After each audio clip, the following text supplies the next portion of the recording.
day of our conference, and I hope you slept well, you recover your energy from the intense day of yesterday to face this new day. So it's a great pleasure for me to present our third keynote speakers, which will address the issue related to ethics. So Sarah Banks, she is a prominent professor on ethics on social work, and she has lots of publication on ethics in social work, mainly in English, but also she has, in Italy we have 2 books translated in Italian, and she was telling me that she also has in Chinese and Japanese and German. No, not German. Well, no in French, so we hope that you we find a way to translate some books in French. And personally, I was greatly inspired by Sarah Banks for my PhD research and thesis, so I'm very pleased to chair and to accompany this session. And so I give the floor to Sarah Banks, so she will give a keynote. Thank you, Teresa, and thank you very much for inviting me. I'm honored to be here and delighted to be here in Paris in this University of René Descartes. Already, I think the issues of translation emerge when you look at the French translation and the English translation. But I'm not going to worry about that. I'm going to trust our interpreters at the back to hopefully translate something for you into French which might make some sense. But you know, as English people, well, we have our own way of doing things. I'm going to mention it once, Brexit, but I'm not going to mention it anymore. But what I have to say, of course, is situated in my position in England, the northeast of England, and I'm going to be using some examples from that place because that's where I know the work well. And I hope you can translate it into your own cultures and contexts, and you will notice how it's different or similar. So I'll give you a brief outline, and I'm not going to apologize for the fact that I have lots of very densely packed slides in English, because I'm hoping that that might help those of you who are not French and don't have the translation to follow in English what I'm going to say. So I'll first say a little bit about what I mean by ethical. That's one of those words that translates. So I'll talk a bit about what I mean by practicing ethically in an unethical world. I'll talk about social work and how difficult it is at the moment, what I mean by professional ethical wisdom, different types of ethics, and the concept of ethics work. And then I'll illustrate this with an example from a social worker in the UK. And I'll talk a little bit about how we can cultivate what I call professional ethical wisdom through education. And I will conclude with some comments, particularly emphasizing how important it is to see the ethical as political. We very often tend to think of ethical issues as ones that belong to ourselves as individuals. We have to make a difficult decision. But in fact, all our ethical issues are located in the world in which we live, which, as my title suggests, is quite an unethical world. So if we could move to the next slide, but there isn't anybody there to move the slides on. So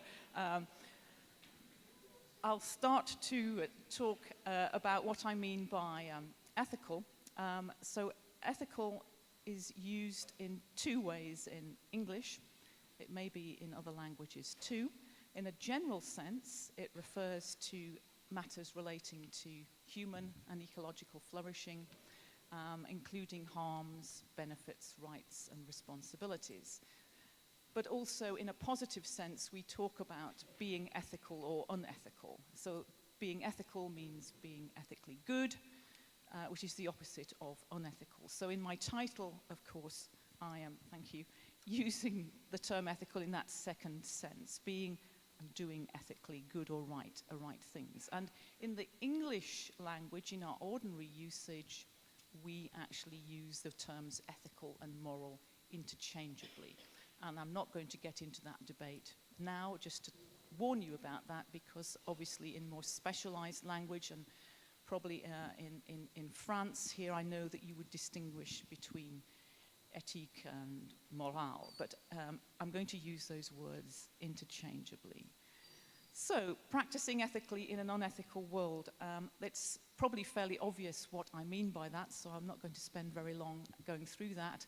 Clearly, to practice ethically, that would be in accordance with the values of human rights, social justice, and professional integrity, which are well rehearsed in the Statement of Ethical Principles of the International Federation of Social Work and International Association of Schools of Social Work, and in your own codes and professional documents. Also, with respect, fairness, trustworthiness, care, compassion, generosity, humility, a word we often don't use, and wisdom. So, certain qualities of character that we would expect in a good social worker. But this world, as we know, and we've already heard yesterday, Paul Michael Garrett told us very clearly the kind of world we're living in. We could add many, many descriptions of this world, but clearly it's one which is getting more unequal, where we experience unfairness, untruth, or post-truth, but post-truth is, I think, untruth, and violence. And we find people who are behaving in self-interested, mean, and grandiose kind of ways, grandiose being the opposite of humble or with humility. And we also find many, many things in this world, but one thing that struck me, because as Paul Garrett said yesterday, in the UK we have experienced a very serious and tragic disaster with a skyscraper building which burnt down. And I was listening to the radio a few days ago, and a political commentator called Will Self, who writes in the UK, was giving a personal point of view. And he referred to immoral buildings. Now, obviously, buildings in themselves are not immoral, but the people who build them and rent them out and look after them clearly are. And in this case of this building in London, we know that it burnt down partly because there were inadequate fire precautions, that the cladding, the boards stuck on the outside of the building were very poor in terms of fire resistance. And we also know that the people who lived in that tower were some of the less well-off people, the poorer people, in a very rich part of London, Kensington, the royal borough of Kensington and Chelsea. And Will Self used the term immoral buildings not just to refer to this building, Grenfell Tower, but also very nearby in this royal borough, there are mansions, very large mansions, which are often left empty because they're owned by very rich people from other parts of the world. So it's a part of London where you can very, very clearly see the gaps between the rich and the poor. And we heard a lot, and you would see it on your TV screens, I'm sure, about the fire service, the police, the rescue operation. And I looked to see what was happening with social workers and just found on Twitter a tweet which was giving a big thank you to the social workers from the neighbouring council, not from Kensington and Chelsea, but from nearby Hackney, who would come in to help on that Sunday morning. And that's a nice thing to see, somebody who's grateful for social workers. And also we know that these social workers were practicing ethically. They were giving up their Sunday voluntarily to come and do what social workers do well, which is support, comfort, provide resources, and try to solve problems that very desperate and bereaved people were facing. So they were attempting to practice ethically and probably succeeding very well in this unethical world. And I'm just showing this slide from actually 1977. Why do I think it's relevant? Well, you see the title of this document that was produced in 77 is called Gilding the Ghetto. Gilding is putting a thin layer of gold around a ghetto, which is the very poor building, which you can see on the left. And we've known about these problems since the 70s, since before, and the problems are still not sorted. So in a sense, the unethical world is still there, and we're perpetuating it. And the cladding, the insulation that was put onto this building, it was said by the residents that part of the reason it was put there was to make the building look more aesthetically pleasing for the richer people who were living nearby. So I think that's a salutary lesson for us in the UK and to people elsewhere in the world about what can go wrong when we cut the corners, because the local council had chosen the cheaper form of insulation, which was not as fire resistant as it should have been. Okay, so on that Sunday, social workers were responding with care and generosity in an emergency. And the emergency was linked to what I call wicked inequality. Wicked, of course, means evil. It also has another meaning in the terms of social policy. We talk about wicked issues or wicked social problems. And wicked there means very difficult to solve, having many, many causes, and very, very difficult to solve, intractable social problems, which have been there since the 70s and before and are still there today. So those social workers, I think, would be operating according to their professional values and also their personal values, and they wouldn't be weighed down, I think, with too much bureaucracy. But we also know that in that tower would be many, many people who would be also receiving social work support and services. And what would the social workers be doing and in what context? And I don't know because I haven't gone and asked, but I can tell you a little bit about what some social workers are doing on a daily basis in an area of England where Melinda Weinberg, who's here sitting in the middle of the room, and I have been doing some interviews and discussions with social workers. And I'd like to thank Melinda because she's based in Canada and she's been working at Durham for 3 months with me on ethical issues in social work. And she's been involved in doing some of these interviews and discussions that I'll draw on today. And I'm just going to talk about the everyday practice. I'm not going to talk about the crises and difficult life and death issues, but just the everyday work that the social workers talked to us about when we interviewed them. And we also did what I call a dilemmas cafe. I'll tell you a bit more about that later. So one social worker said he was leaned on, he was pushed or pressurized to change his recommendation from supporting a family to stay together to removing the children because there wasn't enough resources in the children's services department where he was working. So ironically, because you all know that taking a child into the care of the state costs more ultimately than providing services to keep a family together if the family is suitable to be kept together. But in this case, they just didn't have enough of those sort of resources. So the manager would recommend that he change his assessment. Another social worker was pressurized to find a shared lives carer. A shared lives carer is like a foster carer for people who are not children. So somebody who acts like a parent for someone who has a disability or can't survive on their own.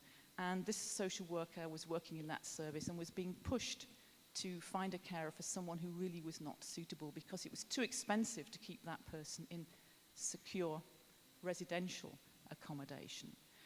And finally, another social worker was told by his manager it was not his job to support a mother to claim her welfare benefits.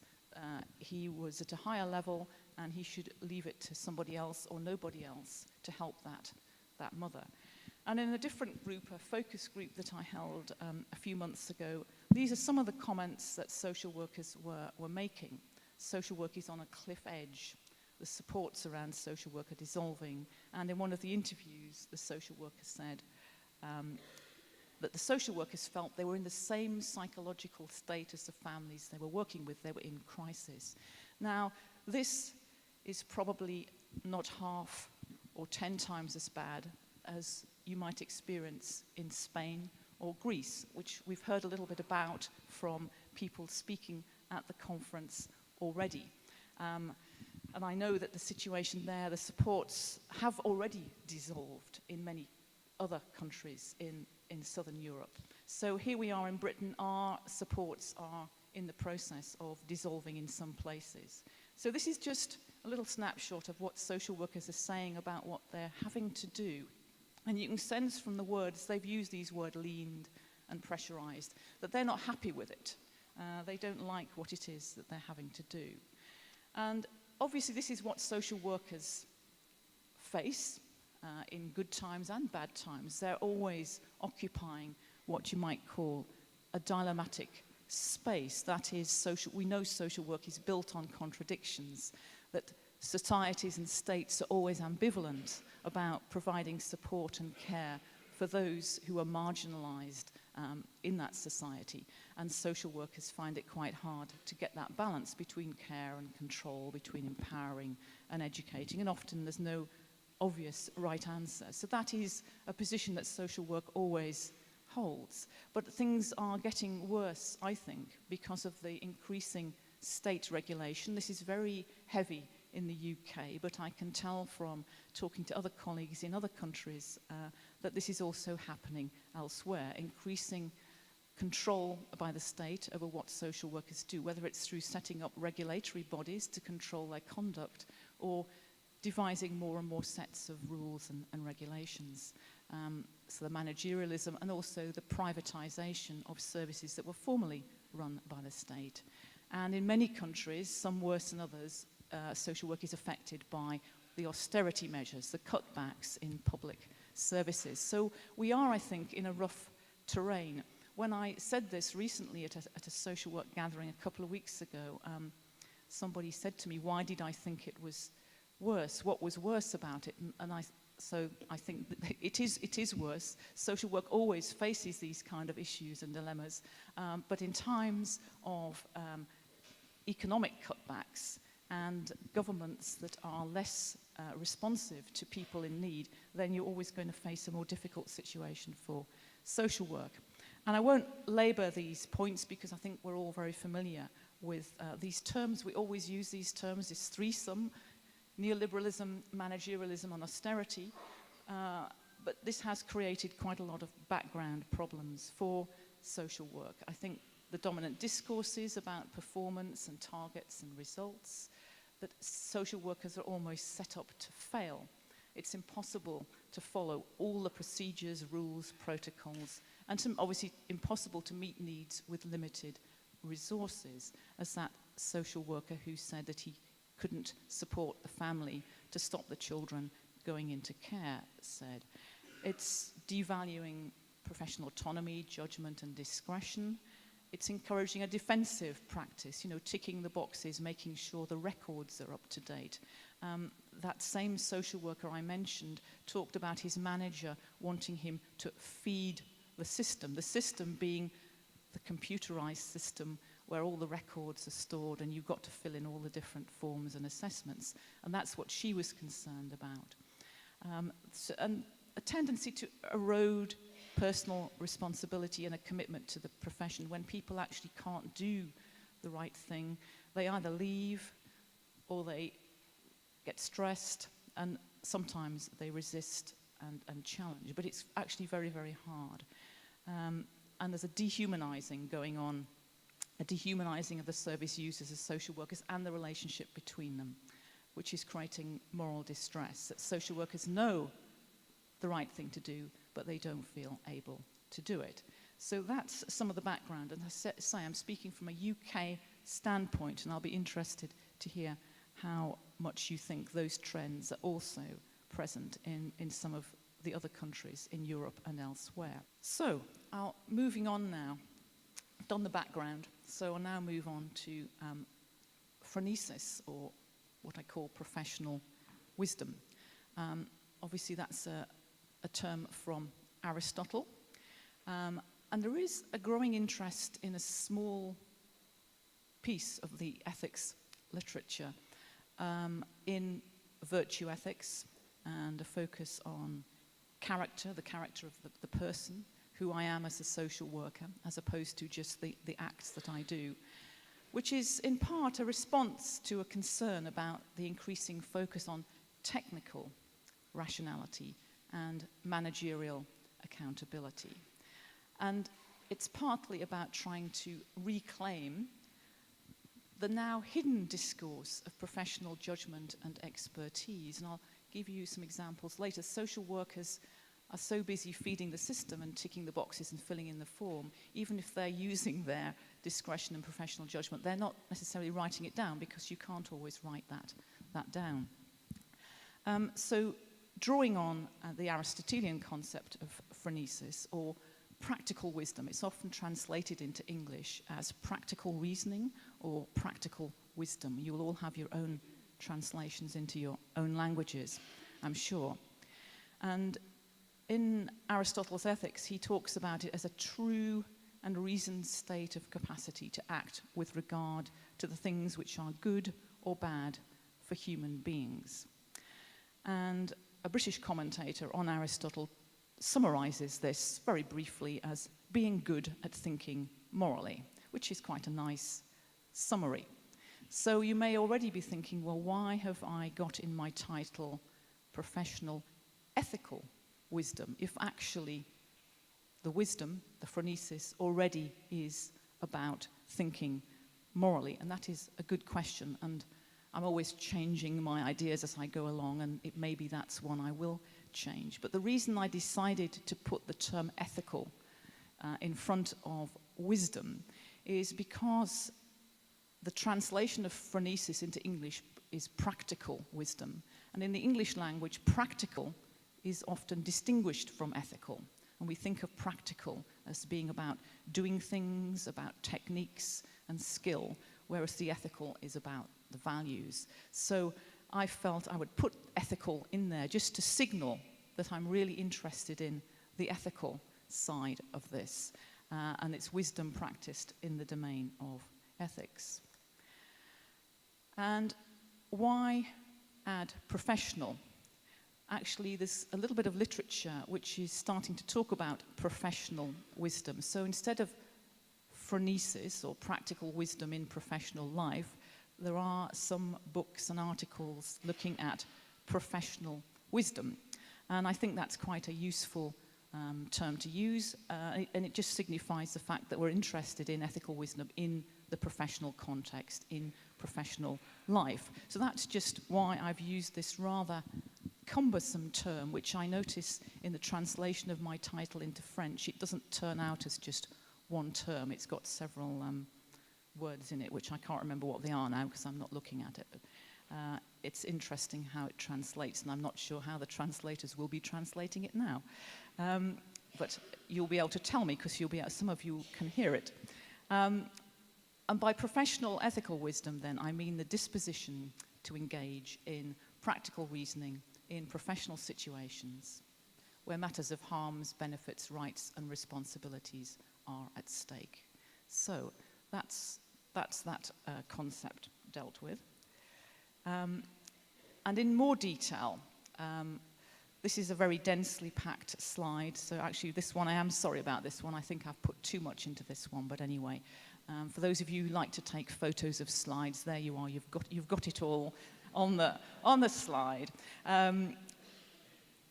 So it's a capacity to think about and recognize universal questions, such as what counts as the good life for human beings, as well as profession-specific questions, such as what counts as social welfare or social justice.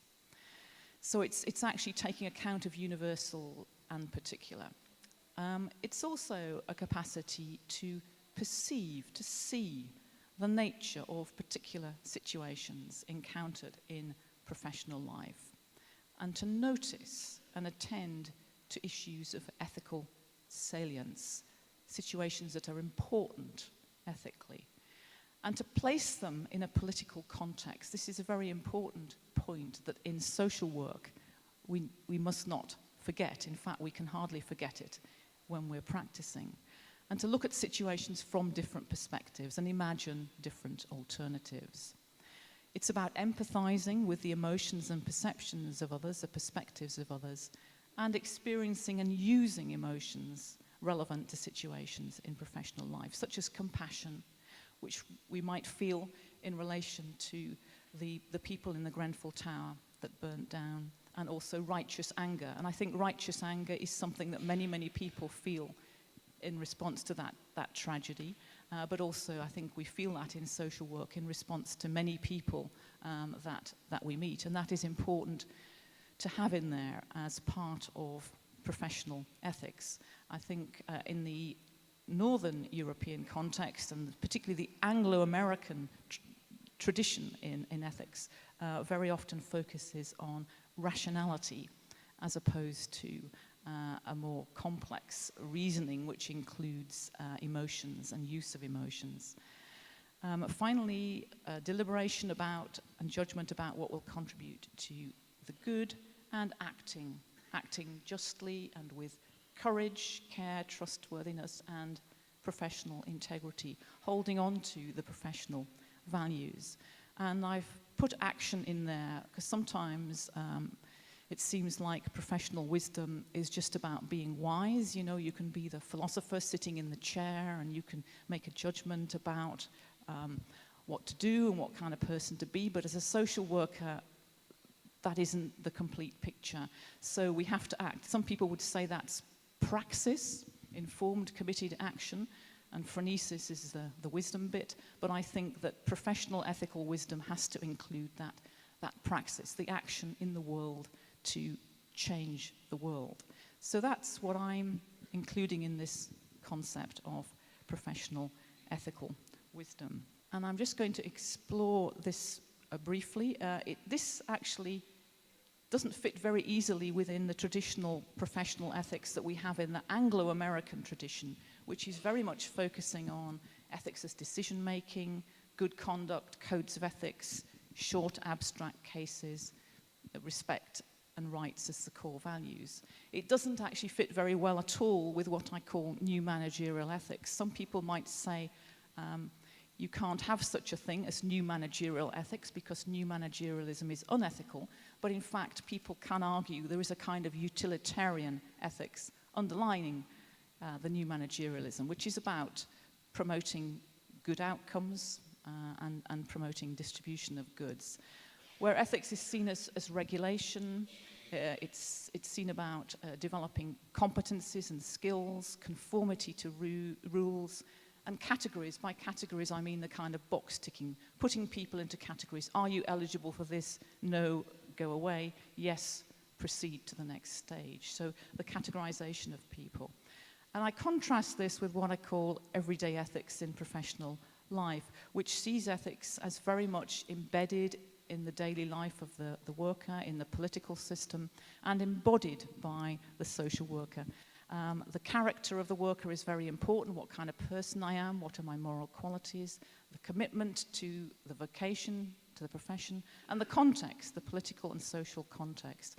And this approach to ethics would be much more akin to a virtue ethics focusing on character, the ethics of care, which focuses on relationships, and it also has a concern with social justice as well. So that's just an approach to ethics, which I think is a little bit different from what we're experiencing in practice at the moment, and which some of the ethical codes suggest.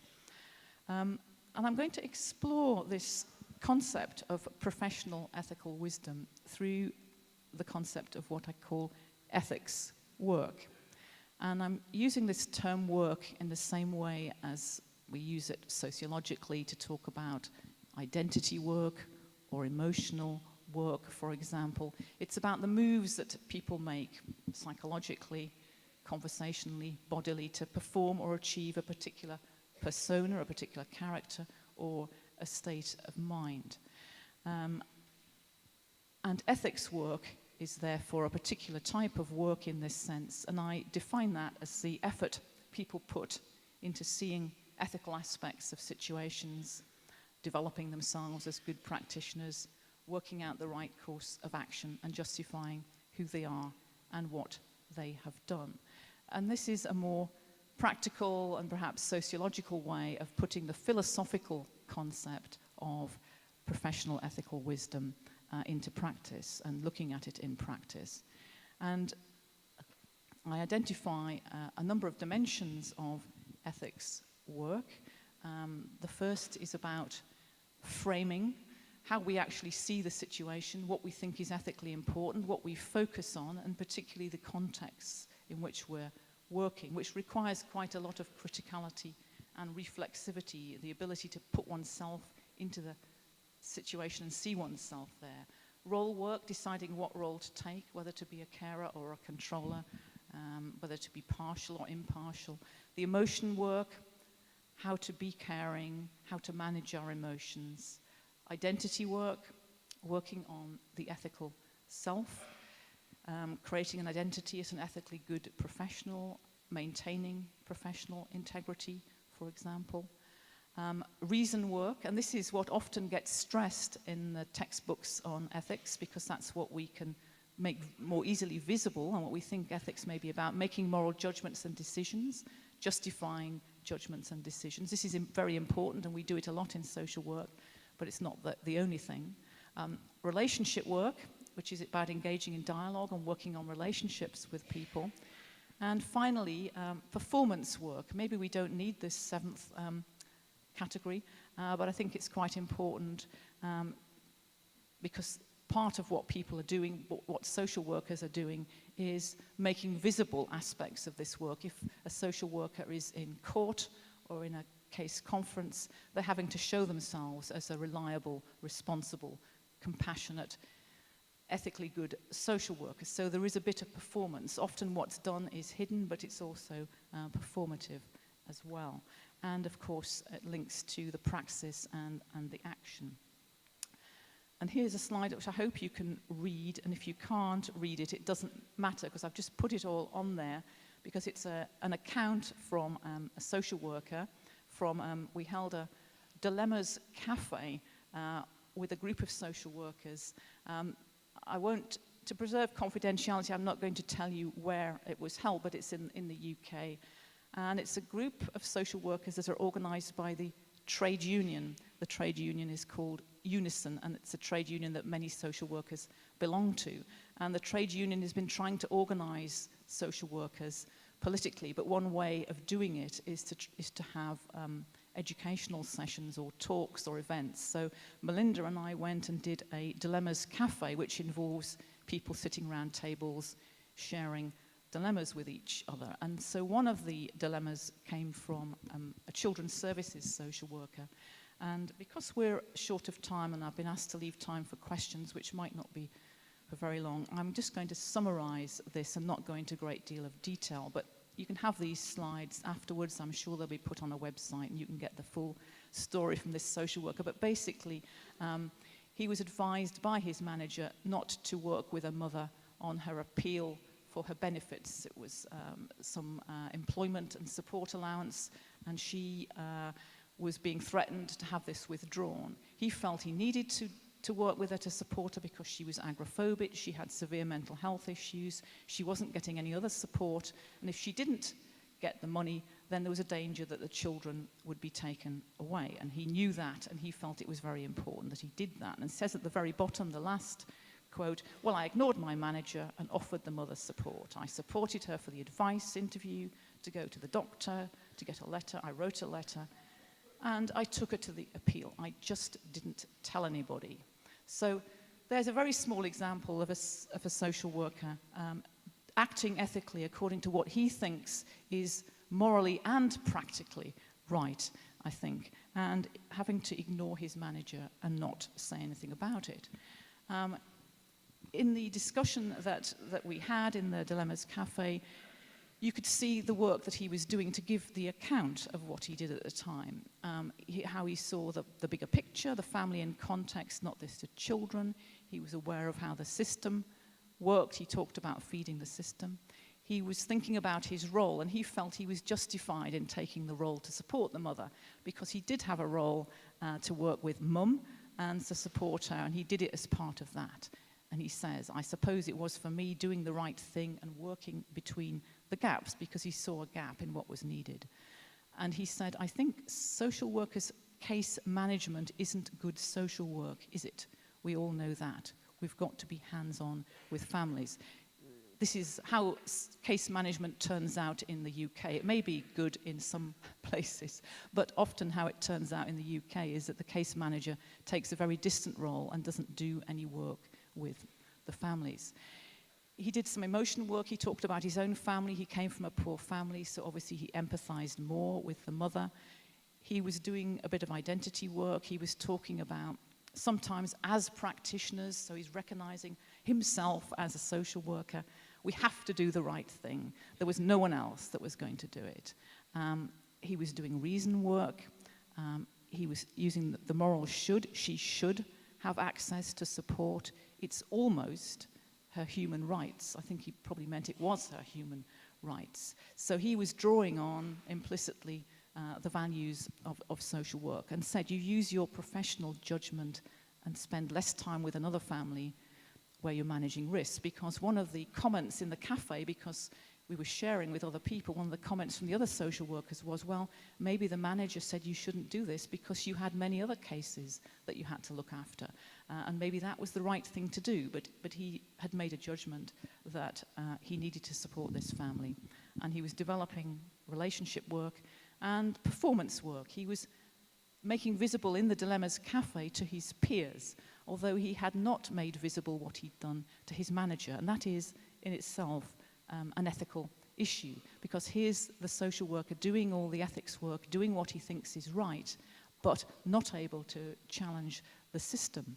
And in fact, this social worker had only been in practice for 18 months, so he was fresh from a teaching program, and he was also quite shocked and verging on burnt out in terms of what he was doing. So, but he was the one actually who organized the union meeting and the getting together of the people. So the next stage in this ethics work is for him and the people in the union to start to share more about what's going on and to begin to take some more concrete action. And I think that's probably, hopefully, where they're leading.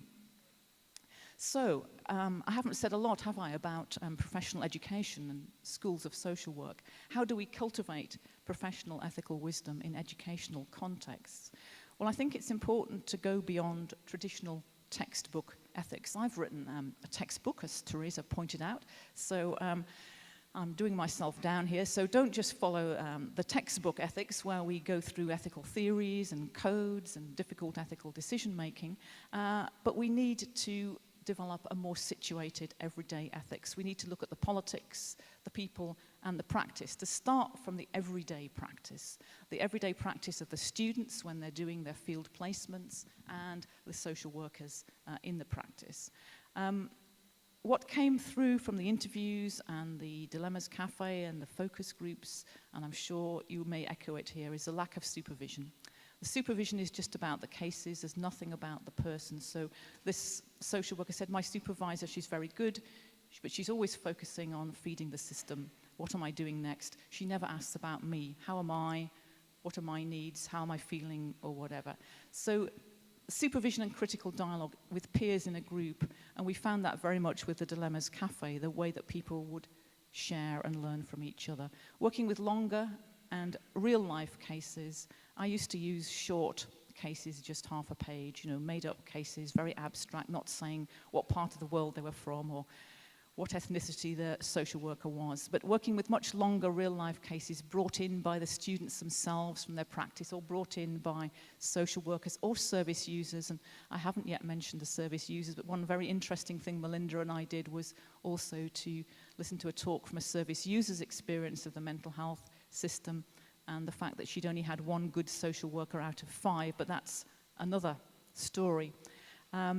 Moral case deliberation, which I know the Dutch are very expert in, and I think that's a very good approach, or in my case, these Dilemmas Cafes, and in fact, we've got some materials which you'll find on the web, a guide for facilitators if you want to try one of these Dilemmas Cafes. Neo-Socratic dialogue, which I also learnt from a Dutchman, Frank Philippa, who's here in the audience. The Dutch, for us English, the Dutch are great teachers, I think. Socratic dialogue, taking a philosophical question. I did several called, what is the place of passion in social work? When is it right to lie is one of Frank's good questions. And that can be a very good group process. And finally, forum theatre, which, as some of you know, comes from Augusto Boal, the Brazilian theatre director who worked with Theatre of the Oppressed.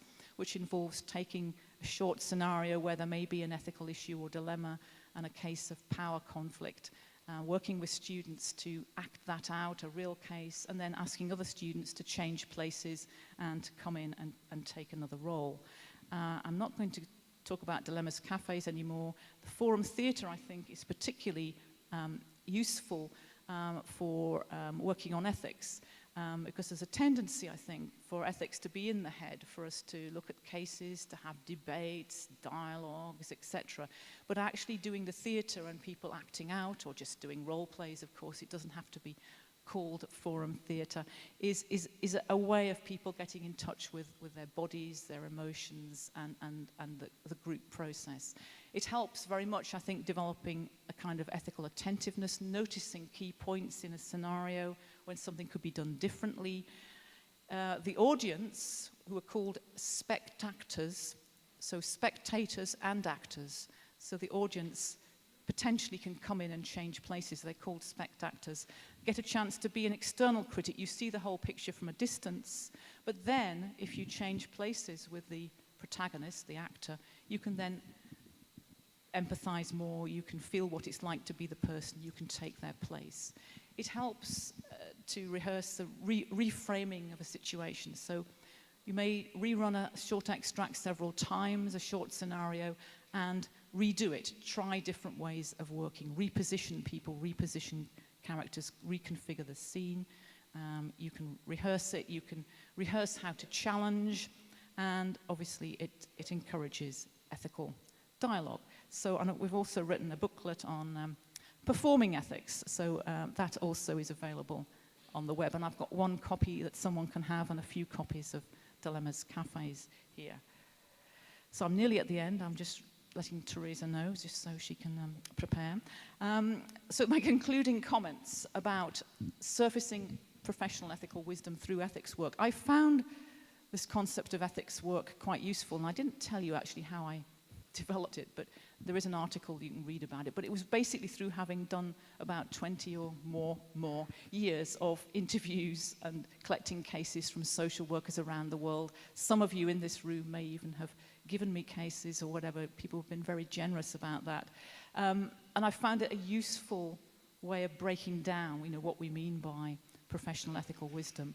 And I think this concept of professional ethical wisdom is quite important to reclaim the ground that has been lost to the domain of the technical and the managerial, to actually show that social workers are doing a lot of discretion, judgment, and ethical work, even if it doesn't appear on the forms, and even if they don't tell their managers about it.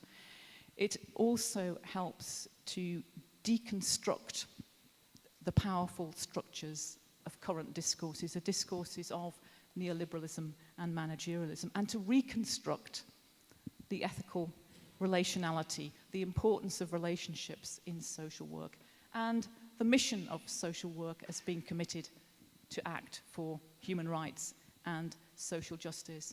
And in the UK, we have the example of the Social Work Action Network, which spread around the world, and we heard that Paul in Ireland is promoting a SWAN network there, and I know that in many other countries there are SWAN networks, and Vasilius has been a highly active member of SWAN, which is an alliance of social workers, service users, academics, and other committed people. And I was very impressed to hear at a social work action conference several years ago, a speaker from Orange Tide, and again yesterday, the Orange Tide in Spain, which I think is, and I think most of you would share this thought, it's an absolutely brilliant example, actually, of social workers taking political action based on ethics. Clearly, the ethical code for the social workers in Spain lays out what it is social workers should do, and social workers are deciding, along with their professional bodies, that the social workers should not be complicit in what they think of as unethical behavior. So I think I'm very impressed by that powerful example from Spain. I'm going to end with a quote from Paulo Freire, who, for many of us, is one of our inspirations. I always find his work very inspiring because I do a lot of work in community development. And he talked in one of his later books, The Pedagogy of Indignation. To me, political struggle should be undertaken in the name of ethics, not obviously the ethics of markets, but rather the universal ethics of human beings, in the name of the needed transformation of society that should result in overcoming dehumanizing injustice. And that quote just spoke to me because it neatly connects the ethical and the political. And the ethical is the driver towards, I think, some of the political action that we need to take and that students need to be aware of and able to take when they go out and graduate into this unethical world. And some of these booklets and things you can find on the website of the centre that I'm involved with at Durham University. This is a centre that promotes participatory action research for social justice, working with community organisations and voluntary organisations in partnership with the university to do research on issues that they are interested in, like debt or poverty. And so these booklets were developed in that context about doing ethical research, but they're also very useful in social work. So that is the end of my talk. Thank you very much for your attention.